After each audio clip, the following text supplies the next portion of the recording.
Yes. ఈ దసరాకి India వచ్చాం. అంటే అలా అనిపించిందనుకోండి.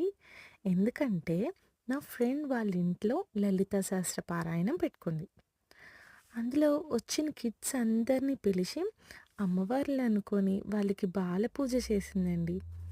చూడండి ఎంత అనిపిచ్చిందంటే మాకు చాలా అనిపించింది.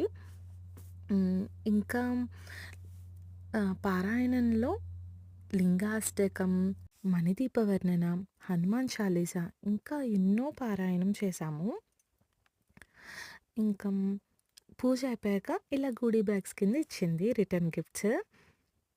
ఇంక ఫాలో అప్ డిన్నర్ కూడా అరేంజ్ చేసింది. అవన్నీ క్యాప్చర్ చేయలేదు నేను. ఈ క్యూట్ మూమెంట్స్‌ని, పూజా మూమెంట్స్‌ని క్యాప్చర్ చేశాను. ఇలా అన్నీ జరుగుతుండగా ఇండియాలో ఉన్నట్టే అనిపిస్తుంది గదా! ఏమంటారు? Thank you for watching.